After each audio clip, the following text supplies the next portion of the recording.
आज आप लोग के लिए UPSC GS paper 1 UPSC paper 1 अभी आपका टॉपिक चल रहा है। जीएस पेपर 1 में भारत का प्राचीन इतिहास का टॉपिक चल रहा है। इसमें आपको अभी बेसिक कंसेप्ट के साथ आपको प्रारंभिक परीक्षा और मुख्य परीक्षा दोनों की तैयारी कराया जा रहा है। तो आप इस चैनल को जो अभी तक सब्सक्राइब नहीं किए हैं न्यू व्यूअर, वह सबसे पहले इस चैनल को सब्सक्राइब कर ले, ताकि यहाँ से जो वीडियो अपलोड किया जा रहा है उसका फ़ायदा आपको भी मिल पाए। साथ ही साथ जो यूपीएससी के विद्यार्थी हैं उन सबको यह एक छोटी छोटी बातों पर ध्यान देना बहुत ज़रूरी है। छोटी छोटी बात क्या है कि जो आपको इस वीडियो के माध्यम से टॉपिक बताया जा रहा है वह सभी टॉपिक आपको मुख्य परीक्षा और प्रारंभिक परीक्षा दोनों दृष्टिकोण से यह बहुत ही महत्वपूर्ण टॉपिक है। तो आपको भटकने की आवश्यकता नहीं है। और साथ ही साथ जहां आपको बुक की बात किया जाए तो आप किसी भी पब्लिकेशन के बुक पढ़ सकते हैं कमीशन के लिए। आप बुक के लिए इधर उधर की दिमाग ज़्यादा मत लगाइएगा। जो टॉपिक यहाँ बताया जा रहा है वह सभी टॉपिक आप कोई भी पब्लिकेशन के बुक उठाइएगा वहाँ पे टॉपिक मिल जाएगी।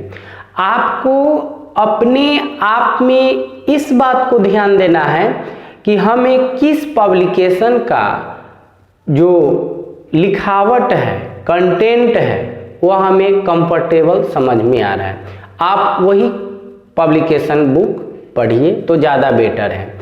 आप सुनते होंगे कि आज हम आपको कुछ बुक के नाम बता देते हैं, कहीं और से आप बुक के नाम सुन लेते हैं, कहीं और से सुन लेते हैं। तो इस तरह से आपकी जो पढ़ाई करने का जो सही रणनीति है वह सही रणनीति नहीं हो पाएगा।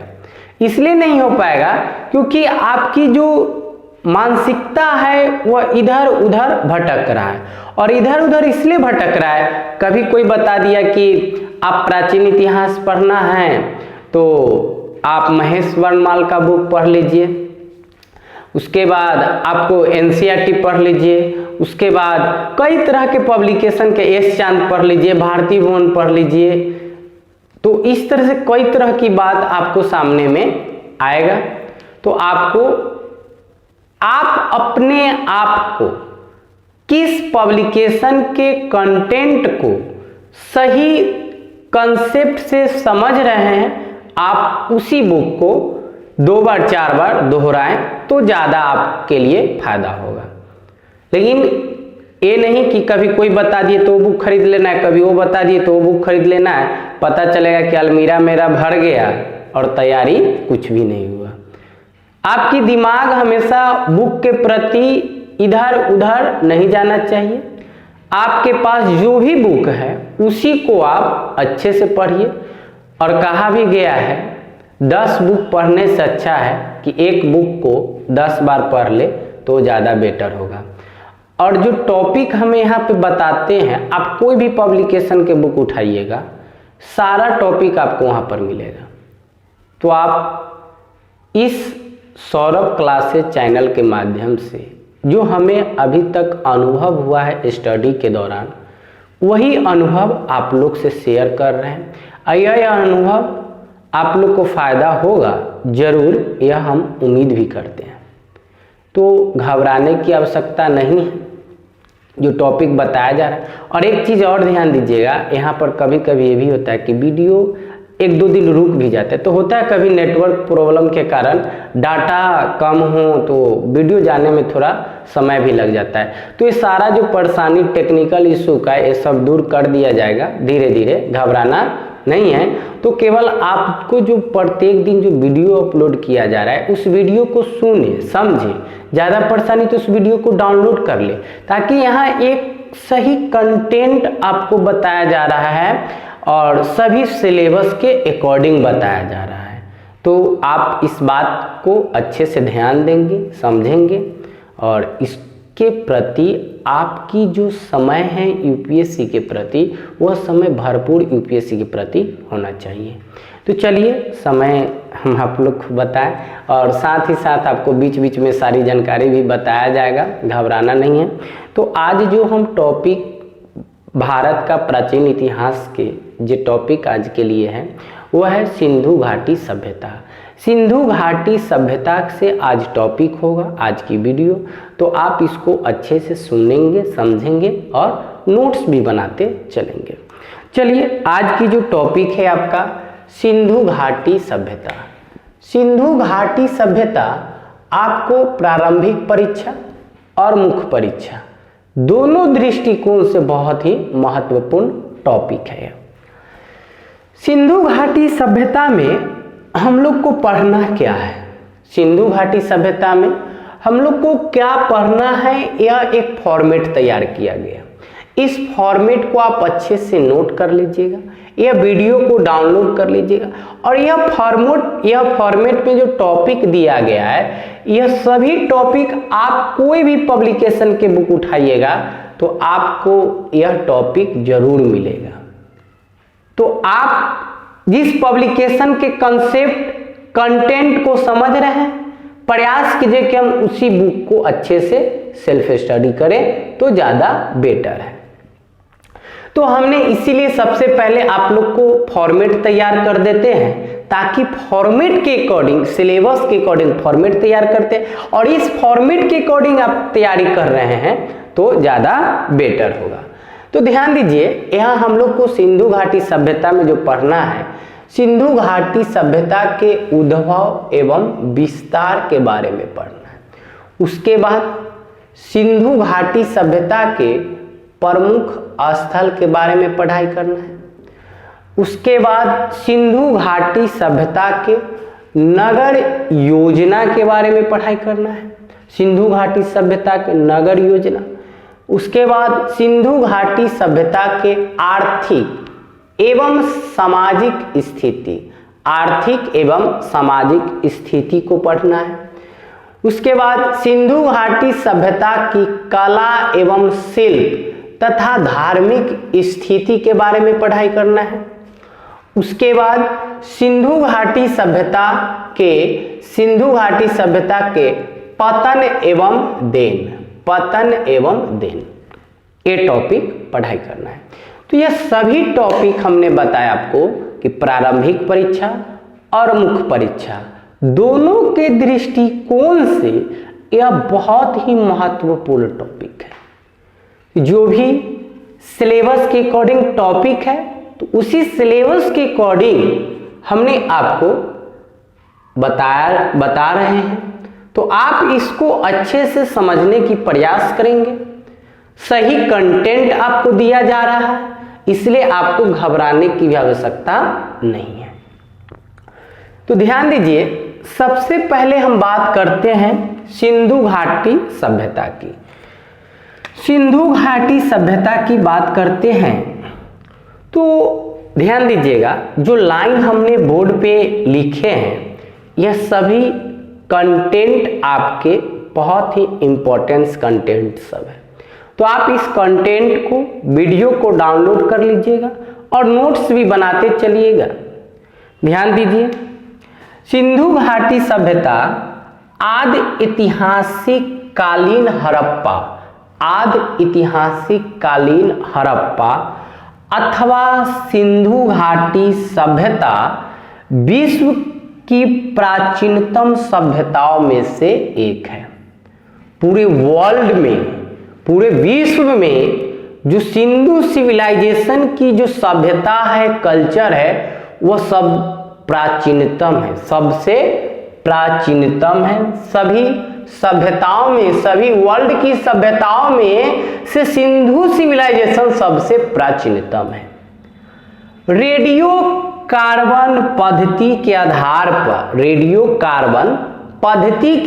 पर, यानी C14 कार्बन डेटिंग, मतलब रेडियो कार्बन पद्धति के आधार पर इसका काल यानी समय काल 2600 ईसा पूर्व से 1900 ईसा पूर्व के बीच निर्धारित किया गया है। ध्यान दीजिएगा, सिंधु सिविलाइजेशन का जो समय है, उस सिंधु सिविलाइजेशन के समय काल को जो निर्धारित किया गया है, वह निर्धारित किया गया है रेडियो कार्बन पद्धति के द्वारा, और रेडियो कार्बन पद्धति C14 के द्वारा इस समय काल को एक निर्धारित किया गया और इसका समय काल बताया गया 2600 ईसा पूर्व से 1900 ईसा पूर्व। यह सिंधु सभ्यता पूरे विश्व की सभ्यताओं में से सबसे प्राचीनतम सभ्यता है। यहाँ से हमें भारत के प्राचीन इतिहास की प्रारंभिक स्थिति के बारे में यहाँ से जानकारी मिलती है सिंधु सिविलाइजेशन से। तो यह हमारे प्रारंभिक परीक्षा और मुख्य परीक्षा दोनों के दृष्टिकोण से बहुत ही महत्वपूर्ण टॉपिक है, इसलिए इसको अच्छे से समझने का प्रयास करेंगे। अच्छे कंटेंट दिया गया है, इस चीज को अच्छे से सुनेंगे ताकि आपकी कोई भी पब्लिकेशन के बुक पढ़ते हैं तो आपको जो पब्लिकेशन के अंदर जो कंटेंट लिखा गया है और यहाँ जो कंटेंट सुन रहे हैं, दोनों से आपकी कॉन्सेप्ट बिल्कुल क्लियर हो जाएगी। तो ध्यान दीजिएगा, अगले जो बात कहा गया, अब आपकी सिंधु घाटी सभ्यता जो बताए आदि ऐतिहासिक कालीन सभ्यता अथवा सिंधु घाटी की सभ्यता पूरे विश्व की सभ्यता में प्राचीनतम सभ्यताओं में से एक है और इसे रेडियो कार्बन C14 के द्वारा समय काल निर्धारित किया गया 2600 ईसा पूर्व से 1900 ईसा पूर्व। उसके बाद हम बात करते हैं उद्भव एवं विस्तार पे। सिंधु घाटी सभ्यता के उद्भव एवं विस्तार पे बात करते हैं।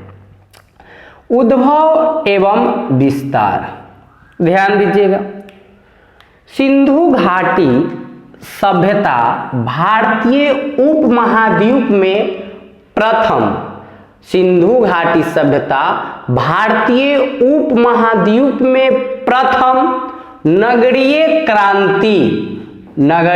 क्रांति की अवस्था को दर्शाती है। यहाँ से नगरीय क्रांति की अवस्था को दर्शाता है। इससे यह हमें पता चल रहा है कि सिंधु सभ्यता से नगर योजना, नगर की जो सामाजिक स्ट्रक्चर जो है, नगर की जो स्ट्रक्चर है वह यहाँ से हमें पता चल रहा है। तो नगरीय क्रांति अवस्था को दर्शाता है और प्रारंभ में यह माना गया है कि इस सभ्यता का भौगोलिक विस्तार, इस सभ्यता के मतलब सिंधु सभ्यता का भौगोलिक विस्तार केवल सिंधु घाटी के आसपास है, इसलिए इसे सिंधु घाटी सभ्यता कहा गया। सिंधु घाटी सभ्यता किस लिए कहा गया? तो इस सभ्यता का भौगोलिक विस्तार केवल सिंधु घाटी के आसपास है, इसीलिए इसे सिंधु घाटी की सभ्यता कहा गया। अगला लाइन को सुनिएगा, कालांतर में दूर दूर तक इस सभ्यता से संबंधित स्थल मिलने के कारण हड़प्पा सभ्यता जैसे भौगोलिक शब्दों का प्रयोग किया गया। हड़प्पा सभ्यता भी सिंधु सभ्यता को कहा गया है। तो कहा गया कि कालांतर में दूर दूर तक इस सभ्यता से संबंधित स्थल जो मिलने लगा, मिलने के कारण स्थल जो मिले, इसके कारण हड़प्पा सभ्यता जैसे भौगोलिक शब्दों का भी प्रयोग किया गया। उसके बाद की लाइन है, हड़प्पा कालीन टीले का सर्वप्रथम उल्लेख 1826 ईस्वी में चार्ल्स मैसन द्वारा किया गया। हड़प्पा टीले का उल्लेख सर्वप्रथम हड़प्पा टीले का जो सर्वप्रथम उल्लेख किया गया वो 1826 ईस्वी में चार्ल्स मैसन के द्वारा किया गया। तो इस तरह से जो आपको टॉपिक बताया गया, जो लाइन बताया जा रहा है, ये सभी लाइन आपके प्रारंभिक परीक्षा और मुख्य परीक्षा दोनों के दृष्टिकोण से महत्वपूर्ण है। आप इस लाइन को नोट करते चलेंगे, वीडियो को डाउनलोड कर लेंगे, क्वालिटी अगर बढ़ाना तो वीडियो की क्वालिटी बढ़ा लेंगे, इससे आपकी कंसेप्ट बिल्कुल क्लियर रहेगा। चलिए, तो इसी में हम लोग उद्भव एवं विस्तार पे बात कर रहे हैं। उद्भव एवं विस्तार के अगले लाइन को देखते हैं।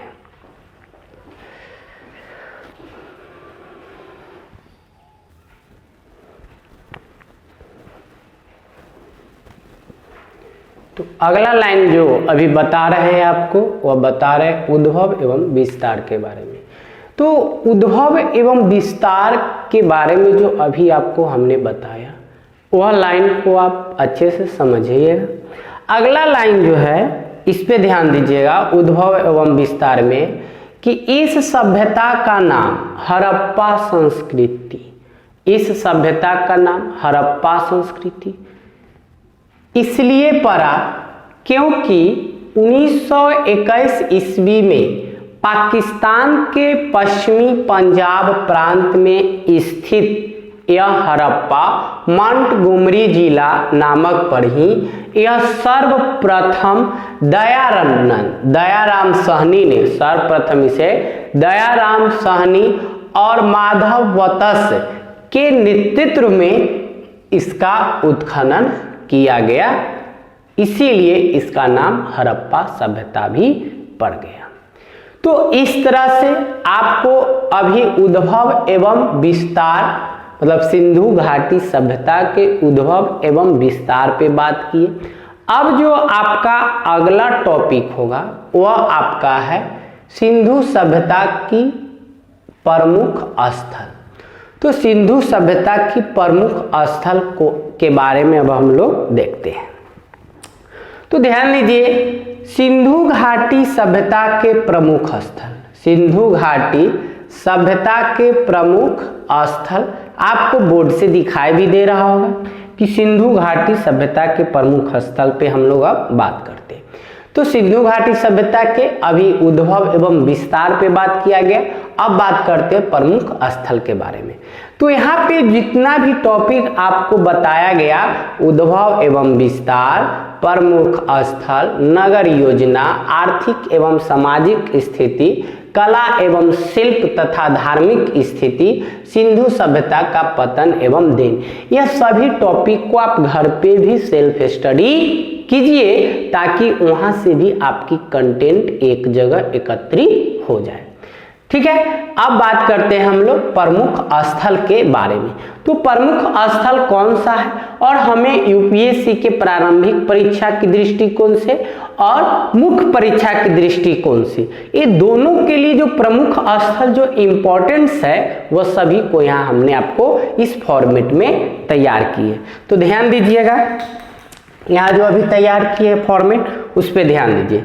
सिंधु घाटी सभ्यता के प्रमुख स्थल, इसमें हम लोग को पढ़ना है हड़प्पा के बारे में, उसके बाद मोहनजोदड़ो के बारे में, उसके बाद है चहुंद्रो, कालीबंगा, लोथल, बनवाली, रोपर, सुरकोटदा, धौलावीरा, बालाकोट और कोटदीजी।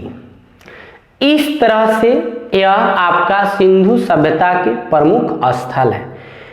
यह सभी स्थल के बारे में आपको सही कंटेंट अभी दिया जाएगा एक एक करके। जैसे कि हमने सिंधु घाटी सभ्यता के उद्भव एवं विस्तार पे बात किए, सिंधु घाटी सभ्यता पे बात किए, अब बात कर रहे हैं प्रमुख स्थल के बारे में। प्रमुख स्थल कंप्लीट होगा तो नगर योजन के बारे में बात करेंगे, नगर योजन कंप्लीट होगा तो आर्थिक एवं सामाजिक स्थिति पे बात करेंगे, उसके बाद कला एवं शिल्प तथा धार्मिक स्थिति पे बात करेंगे, सिंधु सभ्यता का पतन एवं देन पे बात करेंगे। तो एक एक के बाद एक टॉपिक पे जिक्र किया जाएगा, आप केवल घबराइएगा नहीं, ध्यान दीजिएगा। अब हम लोग बात कर रहे हैं सिंधु घाटी सभ्यता के प्रमुख स्थल, जिसमें प्रमुख स्थल में हड़प्पा है, मोहनजोदड़ो है, कालीबंगा है, चहुंदरो है, लोथल है, बनवाली है, रोपर है, सुरकोटदा है, धौलावीरा है, बालाकोट है और कोटदीजी है। तो अब बात कर रहे हैं हम लोग हड़प्पा के बारे में। किसके बारे में बात करेंगे? हड़प्पा के बारे में, फिर उसके बाद मोहनजोदड़ो के बारे में, फिर उसके बाद कालीबंगा के बारे में, फिर चहुंदरो के बारे में, लोथल, मतलब एक के बाद एक सीरीज करके हम लोग इसके बारे में सही कंटेंट जानने का प्रयास करेंगे। ध्यान दीजिएगा, हड़प्पा यह पाकिस्तान के पंजाब प्रांत में स्थित मोंटगोमरी जिला में रावी नदी के बाएं तट पर स्थित है। रावी नदी के किस तट पर स्थित है? बाएं तट पर स्थित है। हड़प्पा के टीले के विषय में सर्वप्रथम जानकारी, हड़प्पा के जो टीला के विषय में सर्वप्रथम जो हमें जानकारी मिलता है वह 1826 ईस्वी में चार्ल्स मेसन ने दिए थे। कौन दिए थे? चार्ल्स मेसन के द्वारा बताया गया था, जो अभी हम उद्भव एवं विस्तार में भी इस लाइन को पढ़े हैं। तो इस तरह से हम लोग को एक एक टॉपिक को पढ़ना है, समझना है और सही कंटेंट को देखना है।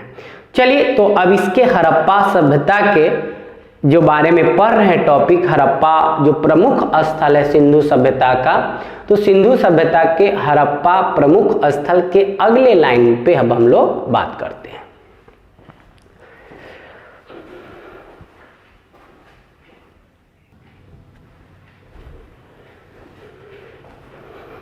ध्यान दीजिए, अब जो आपका अब अगला लाइन जो हम लोग बात कर रहे हैं हड़प्पा सभ्यता के, सिंधु सभ्यता के प्रमुख स्थल हड़प्पा के बारे में। तो हड़प्पा के अगले लाइन पे अब ध्यान दीजिएगा और जो लाइन बताया जा रहा है, जो कंटेंट बताया जा रहा है, उस कंटेंट को समझिए। कहा गया कि पूर्वी टीले को, हड़प्पा सभ्यता के जो पूर्वी टीला था, उस टीले को, पूर्वी टीले को नगर टीला, पूर्वी टीले को नगर टीला एवं पश्चिमी टीले को दुर्ग टीला कहते हैं। पूर्व के टीला को नगर टीला कहा गया और पश्चिमी टीले को दुर्ग टीला कहा गया। यह नगर टीला और दुर्ग टीला, यह दोनों बहुत ही इंपॉर्टेंट लाइन है। यहाँ पर 6-6 की दो पंक्तियां, 6-6 की दो पंक्तियां में निर्मित कुल 12 कक्षों वाले एक अन्नागार का अवशेष प्राप्त हुआ। अन्नागार कहने का जो भंडार, जो अन्न रखने का जो गृह था, जो अन्नागार का जो हमें अवशेष प्राप्त हुआ, वह 6-6 की पंक्तियां में कुल 12 कक्षाओं का एक अन्नागार का अवशेष हमें प्राप्त होता है। साथ ही अगला लाइन सुनिए, सामान्य आवास क्षेत्र के दक्षिण में एक ऐसा कब्रिस्तान स्थित था, एक ऐसा मतलब कहा गया सामान्य आवास क्षेत्र में दक्षिण में एक ऐसा कब्रिस्तान स्थित था जिसे समाधि 37 R37 नाम दिया गया और वृत्ताकार चबूतरे मिले और वहां से एक वृत्ताकार चबूतरे मिले हैं जिन पर अनाज को कूटा जाता था। एक चबूतरा मिला है, उस चबूतरे पर अनाज को क्या किया जाता था? कूटा जाता था। तो ऐसा हमें साक्ष्य अवशेष मिलता है हड़प्पा सभ्यता से। उसके बाद है हड़प्पा में मोहनजोदड़ो के विपरीत, हड़प्पा में मोहनजोदड़ो के विपरीत, आगे टॉपिक हम लोग मोहनजोदड़ो भी पढ़ेंगे। तो हड़प्पा में मोहनजोदड़ो के विपरीत पुरुष मूर्तियां और नारी मूर्तियां की तुलना में अधिक है। पुरुष मूर्तियां नारी मूर्तियां की तुलना में अधिक है। यहाँ से यह प्रमाणित होता है कि उस समय मतलब पुरुष प्रधान की बात किया जा रहा है। किसकी बात किया जाए?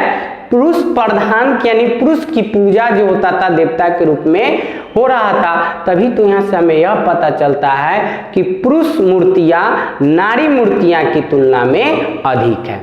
यहाँ से उल्टी खड़ी स्त्री का एक चित्र प्राप्त हुआ है जिसके गर्भ से पौधा निकलता दिखाई दिया गया है।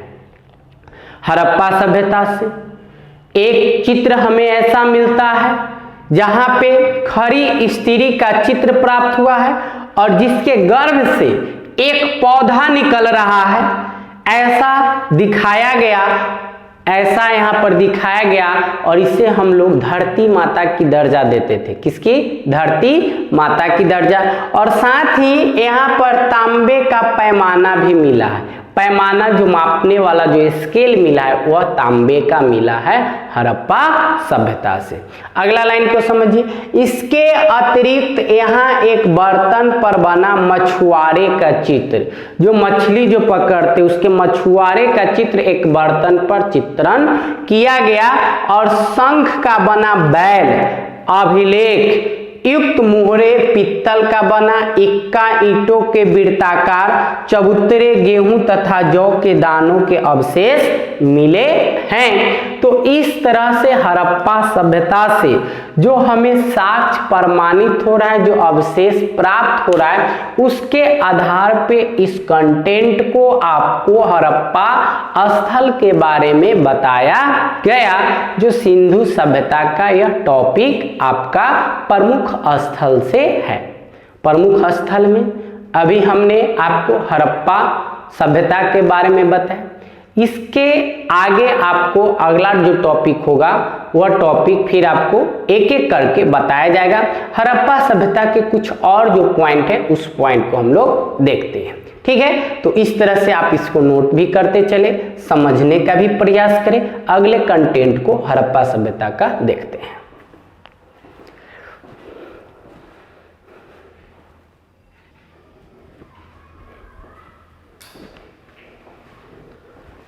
ध्यान दीजिए, यह आपका सिंधु सभ्यता के प्रमुख स्थल हड़प्पा के बारे में बताया जा रहा है। तो हड़प्पा के जो शेष बेसिक कंसेप्ट, जो कंटेंट है, वह आप आगे देखिए। क्वेश्चंस आपसे पूछे जाएंगे कि हड़प्पा सभ्यता का आकार किस प्रकार का है। हड़प्पा सभ्यता का जो आकार है वह किस प्रकार का है।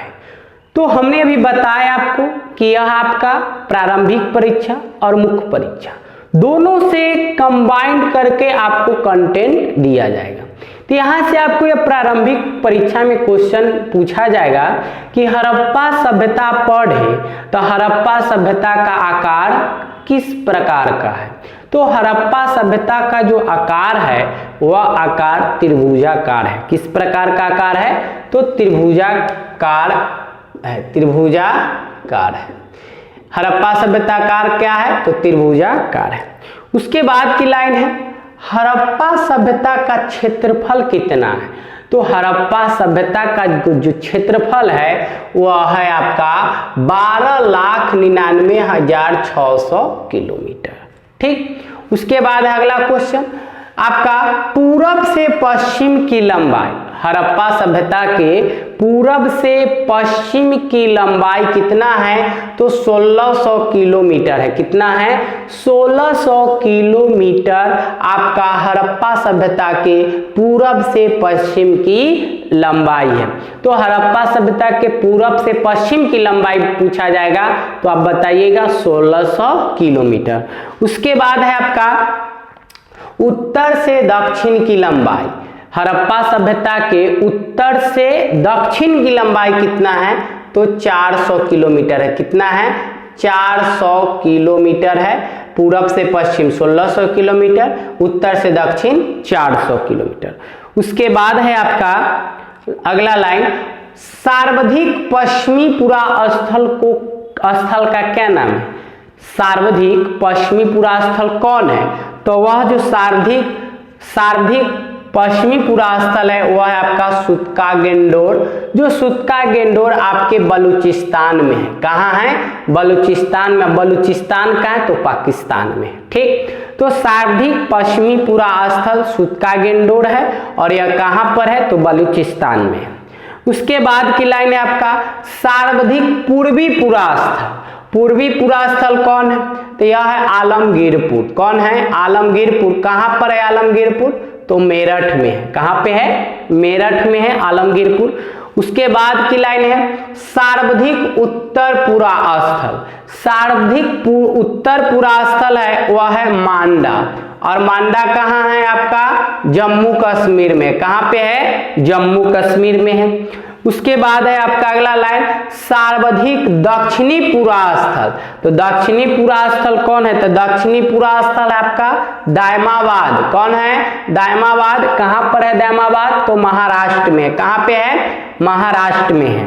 कहाँ पे है? तो महाराष्ट्र में। उसके बाद की लाइन है आपका, ध्यान दीजिए, तो इस तरह से आपको पश्चिमी पूरा स्थल, पूर्वी पूरा स्थल, उत्तर पूरा स्थल और दक्षिणी पूरा स्थल सभी के बारे में आपको यहाँ पर इंडिकेट कर दिया गया। आप इसको अच्छे से सुने, समझे, कंटेंट को जानने का प्रयास करें। अगला जो लाइन है अब आपका, भारत में सबसे बड़ा हड़प्पा स्थल कौन है? भारत में सबसे बड़ा हड़प्पा स्थल कौन है? तो भारत में सबसे बड़ा हड़प्पा स्थल धौलावीरा है। कौन है? धौलावीरा व राखी गड्ढी जो है यह दोनों आपके सबसे बड़ा हड़प्पा स्थल है। उसके बाद बोला गया हड़प्पा सभ्यता की जुड़वा राजधानी किसे कहा गया है? हड़प्पा सभ्यता की जुड़वा राजधानी किसे कहा गया है? तो हड़प्पा सभ्यता की जुड़वा राजधानी हड़प्पा तथा मोहनजोदड़ो को कहा गया है। किसको कहा गया है? हड़प्पा तथा मोहनजोदड़ो को जुड़वा राजधानी कहा गया है। उसके बाद है लघु हड़प्पा कौन है? तो लघु हड़प्पा किसको कहते हैं? तो लघु हड़प्पा लोथल को बोला जाता है। किसको बोला जाता है? लोथल को। उसके बाद है आपका फिर लघु मोहनजोदड़ो कौन है? लघु मोहनजोदड़ो कौन है? तो लघु मोहनजोदड़ो लोथल है। तो इस तरह से आपके प्रमुख स्थल में हड़प्पा का टॉपिक समाप्त होता है। इसी तरह आपको एक के बाद एक टॉपिक कराया जाएगा। आप इसको अच्छे से सुनेंगे, समझेंगे, कंटेंट को याद करने की प्रयास करेंगे, सभी कंटेंट को एक जगह एकत्रित करने के प्रयास करेंगे और इस तरह की काम हम कंटिन्यूटी कर रहे हैं तो हमें सफलता जरूर मिलेगी, घबराना नहीं है। तो ध्यान रहे, आपको कभी यह हो सकता है कि नेट डाटा के परेशानी के कारण आपको वीडियो आजकल में जाएगी, लेकिन जाएगी जरूर। तो इस तरह की घबराना नहीं है, वीडियो जरूर आप लोग को जाएगा। जो न्यू व्यूअर है, जो अभी तक इस चैनल को सब्सक्राइब नहीं किए हैं, प्लीज इस चैनल को सब्सक्राइब करें, ज़्यादा से ज़्यादा इस वीडियो को शेयर करें ताकि इसकी फायदा सभी कमीशन के विद्यार्थी को मिलेगा और हम इसका लाभ भी उन लोग को एग्जामिनेशन हॉल में मिल पाएगा। तो आज तक इतना ही, फिर मिलते हैं अगले टॉपिक लेकर अगले वीडियो में। धन्यवाद।